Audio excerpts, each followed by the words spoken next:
Welcome to the Internet Business Podcast. I'm your host, Tyrone Shum.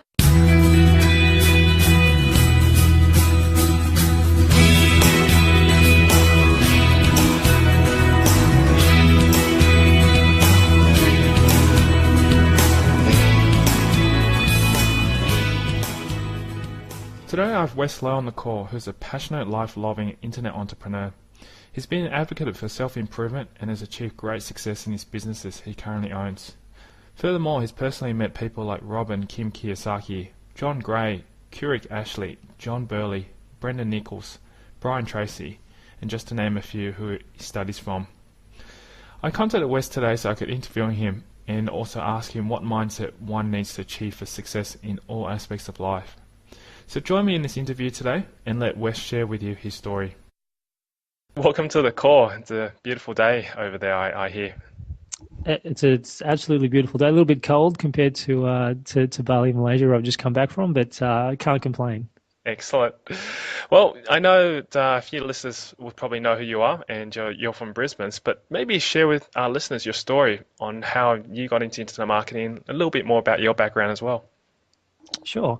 Well, I'll kind of give you the executive summary. So I know we've got some really good content to tackle today. Sure. But, I started, I'm Asian, if the listeners out there don't know. Parents are Malaysian background, and you being Asian as well, Tyrone, it's very, culturally strict, so to speak, in terms of the upbringing that they give and the advice they give you and the conditioning they give you as a kid. And, I have to talk about it a little bit later on, but, their advice was always, we want you to become a professional. We want you to work hard, study hard, and fire up and get a good job and, get a good salary and go from there. So I started down that path and I ended up doing 3 degrees, two master's degrees and an undergraduate degree.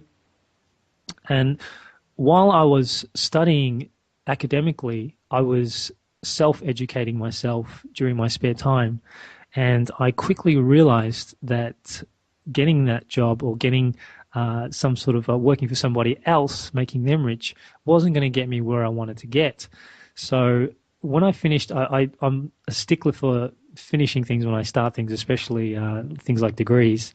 So I ended up finishing those degrees, but I have never actually worked using any of the 3 that I did, which to this day bugs my parents very much. You're like me. A bit like you. Yeah, I mean, I don't know. I don't have a problem with that. I still feel that I learned a hell of a lot from studying, and there's lots of other things you learn from academia aside from definitely learning how to get a good job. But so I ended up searching for opportunities that would fit my criteria of where I wanted to go. And the internet, definitely, back in the day, was Ed Dale with his underachiever method. This is how I got into it. Got a letter in the post from him, and read about all these guys who were creating ebooks and just setting up a site and just making a killing.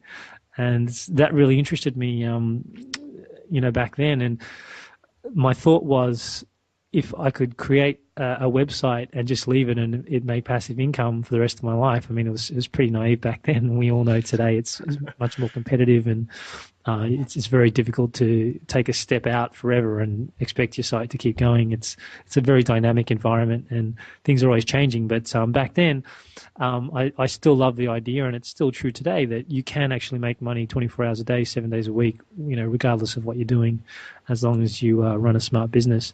So that's how I kind of got into internet marketing, and I just love the leverage concept. I was getting introduced to Kiyosaki back then, and he talks about passive income, building assets, working once and getting paid forever, and all those things appealed to me, and I decided to take that journey. It's fantastic.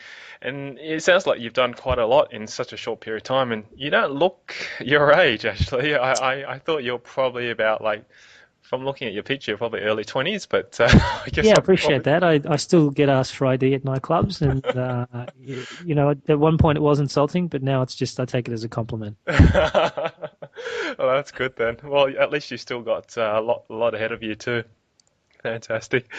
If someone is new to online marketing, maybe just starting out as well, maybe share with them what are the top three tips of how they can start their own internet business, just from your experience as well. Sure. I think it's today's environment, I was saying before, is really competitive. Mm, However, more people are getting online, and there are much more opportunities out there. So I still think, honestly, think today, or whenever the person hears this interview, is going to be an amazing time to get online. And more businesses are getting online, and if you're not online, and your competitors are, you really are on the back burner, and you're gonna be overtaken in terms of market share very shortly. So, I truly believe that everyone should be in some way, shape, or form online. But there is an easy way and there's a hard way. And a couple of the tips that I usually give people who ask me is really sit down and do an inventory of your skills and what you enjoy and what you don't enjoy doing.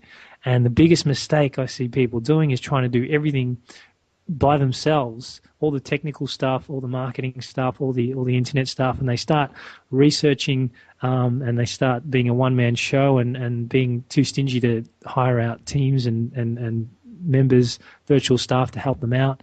And a year, 2 years goes by, and they've made progress, but it's been very, very slow and very, very minimal, mm, and they haven't really accelerated their results.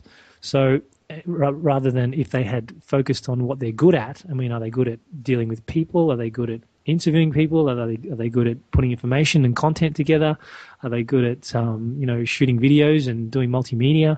Whatever it is that they're good at, they focus on that and build around them a team of people who have complementary skills, and to focus on that. So that would be my first point.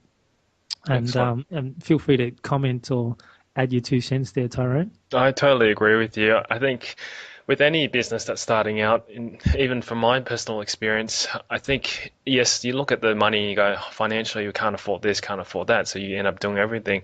But as you start to grow, the real turning point for my own business, and also for a lot of businesses I've seen, is once you're starting to reach a point where there's enough business to be able to cover, you can start to probably outsource some of your work. And I actually discovered how to outsource it relatively cheaply, and also with really good people to be able to help me and back me up as well, which is another story there anyway. But Definitely. yes, definitely, if you can, sit down and start looking at your systems and say, okay, what things can I do that I do best? And for example, if you're a good salesperson, you're good at dealing with customers and customer service, you might want to be that kind of side. And then, say, for example, to get someone else to develop your websites and handle or your administration side of things, and you continue to bring the sales. Obviously, once you get to a certain level in your business, you probably want to try and systemize it as much as you can so that you can step away from it and focus on other things. So yeah, I totally agree with you. That is a big, big tip to give for anyone who's starting out their business.